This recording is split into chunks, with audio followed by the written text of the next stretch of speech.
শুক্রবারের বিশেষ আমল কি? শুক্রবারের অনেকগুলো বিশেষ আমল আছে। শুক্রবারে যে আমলটা সবচেয়ে বেশি পরিমাণে করতে হবে, বেশি পরিমাণে, সেটা হলো কি?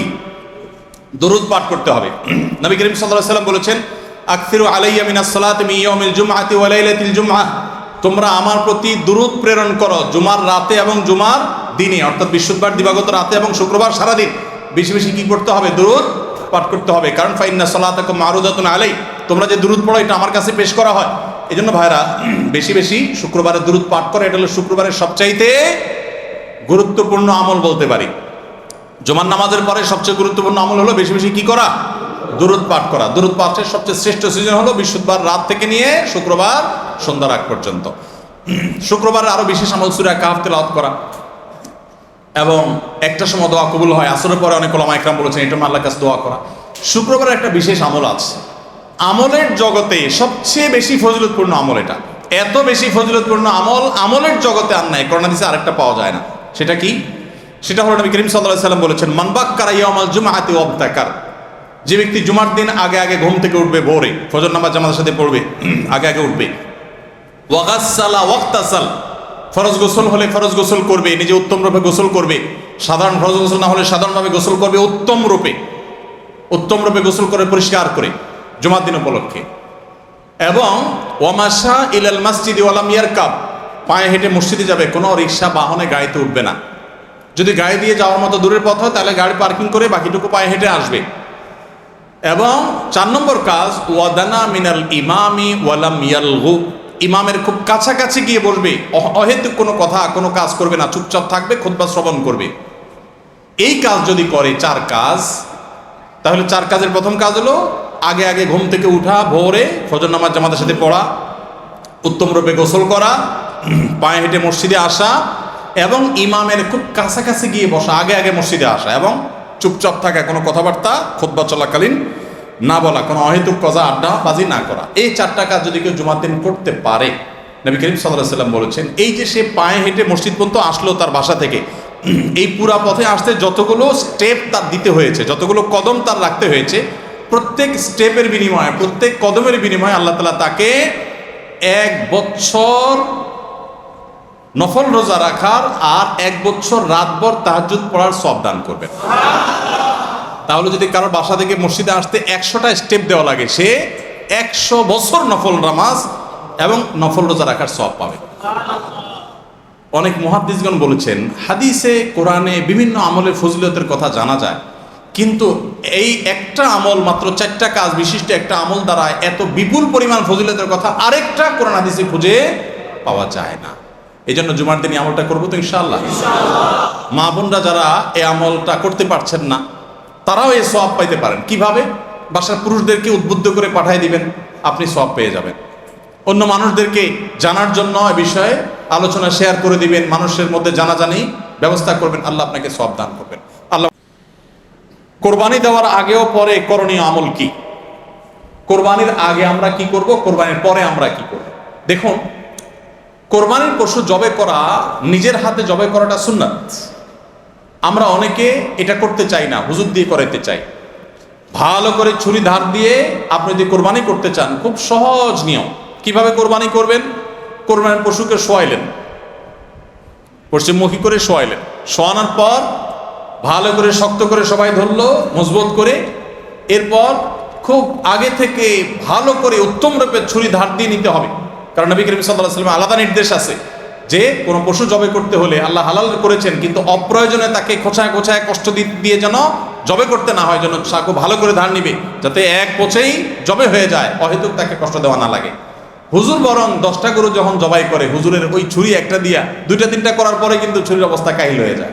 এরপরে হুজুর শুধু খোঁচাইতে থাকে, পোষাইতে থাকে, জবাই আর হয় না, আর শক্তিও তো ক্ষয় হয়ে যায়। যেন নিজের পশু নিজে জবাই করলে উত্তম।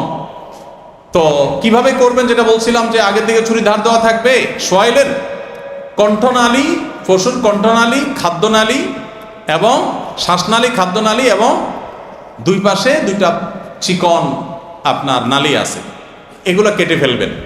মাঝখান বরাবর বিসমিল্লাহ পড়ে, রগ নাই এরকম নরম জায়গা দেখে পুষ দিলেই অটোমেটিক ইনশাআল্লাহ রগগুলো কাটা যাবে, দেখাই যাবে পরিষ্কার যে এগুলো কাটা গেছে কিনা। 5 মিনিট বিসমিল্লাহ আল্লাহু আকবার বলে জবাই করলেন, হয়ে গেল। কোরবানির ক্ষেত্রে সুন্নাহ হলো যে কোরবানির পশু শোয়াইছেন, কোন কোন রওয়ায়াত ইন্না ওয়াজহাতু ওয়াজহাল্লাযী ফাতারাস সামাওয়াতি ওয়াল আরদা হানিফা ওয়া মা আনা মিনাল মুশরিকিন লা শারীকা লাহু বিযালিকা উমিরতু আনা ওয়াল মুসলিমিন, এটা পড়া মুস্তাহাব। কোন কোন রওয়ায়াত আছে, যদি সেই রওয়ায়াতের সনদ নিয়ে অনেক মুহাদ্দিসরা আপত্তি তুলেছেন, কিন্তু আপত্তির ঊর্ধ্বে যেটা সেটা হলো যে কিবলার দিকে আপনি শোয়াইছেন, এরপরে বিসমিল্লাহি আল্লাহু আকবার, আল্লাহুম্মা মিনকা ওয়া লাক, আল্লাহুম্মা মিনকা ওয়া লাক, আল্লাহ এটা আপনার তরফ থেকে এই পশুটা আমরা পেয়েছি এবং আপনার উদ্দেশ্যেই এটিকে আমরা ত্যাগ করছি, স্যাক্রিফাইস করছি, কোরবানি করছি, এবারটা বলে আপনি ছুরি চালাবেন। বিসমিল্লাহ আল্লাহু আকবার বলে ছুরি চালা দিলেন, কোরবানি হয়ে গেল, শেষ। খুব সিম্পল কাজ। এরপর যাদের পক্ষ থেকে এই কোরবানি হলো তাদের সবার নাম উচ্চারণ করে আল্লাহুম্মা তাকাব্বালহু মিন অমুক অমুক অমুক অমুক কামা তাকাব্বালতা মিন নবিয়িকা মুহাম্মদ ওয়া মিন হাবিবিকা মুহাম্মদ ও খালিলিকা ইব্রাহিম আলাইহিস সালাম, এটা বলা সুন্নাত। না বললেও কোরবানি হয়ে যাবে। বাংলায় বলতে পারে যে আল্লাহ এই কোরবানি, নিজের থেকে তরফ থেকে বলবে আল্লাহুম্মা তাকাব্বালহু মিন্নি, আল্লাহ এটা আমার পক্ষ থেকে কোরবানি কবুল করে নিন, যেমন আপনি আপনার হাবিব মুহাম্মদ সাল্লাল্লাহু আলাইহি সাল্লামের তরফ থেকে আপনার খলিল ইব্রাহিম থেকে কোরবানি কবুল করেছেন, এটাও এরকম আপনি কবুল করেন। বাস এটা বললেন, আপনার কোরবানি কি হয়ে গেল? শেষ হয়ে গেল। আর যদি এটা বলতে নাও পারেন, বাংলা বললেন, তাতে হয়ে যাবে ইনশাআল্লাহ, কোনো অসুবিধা নাই। ঝড় তুফান ঘূর্ণিঝড়ের আসলে আমাদের করণীয় কি? ঝড় তুফান বা ঘূর্ণিঝড় আসলে আমরা কি করব? দেখুন, ঝড় তুফান এবং ঘূর্ণিঝড়ের সময় আমাদের সর্বপ্রথম করণীয় হলো আগে থেকে আমরা যদি অনুমান করতে পারি, পূর্বাভাস জানতে পারি, তাহলে সর্বোচ্চ সতর্ক থাকা। সর্বোচ্চ কি থাকা? সতর্ক থাকা, যে কোনো প্রকার ক্ষয়ক্ষতি যেন আমাদের ঘূর্ণিঝড় করতে না পারে, আমরা সতর্ক থাকবো। এ বিষয়ে যারা বিশেষজ্ঞ আছেন তারা অনেক পরামর্শ দিয়ে থাকেন, সেগুলো আমরা খেয়াল রাখবো। অন্য কারোর জন্য ক্ষয়ক্ষতি না হয় সেগুলো আমরা খেয়াল রাখবো, এটা আমাদের প্রথম করণীয়। সতর্ক থাকার পাশাপাশি ইমানদার বিশ্বাস করবে যে আমার সতর্কতাই আমাকে সব নিরাপত্তা এনে দিবে না। আমি সতর্ক থাকার পর আমার কাজ শেষ করছি, এবার আল্লাহর উপর ভরসা করা। আমাদের নবী করিম সাল্লাল্লাহু আলাইহি ওয়াসাল্লাম হিজরতের আগে দেখেন কতগুলো পদক্ষেপ নিয়েছেন। রাতে হিজরত করেছেন যাতে করে শত্রুরা ট্রেন না পায়, আবার নিজের শোয়ার জায়গা আরেকজনকে শোয়ায় রেখে গেছেন যাতে করে শত্রুরা বুঝতে না পারে।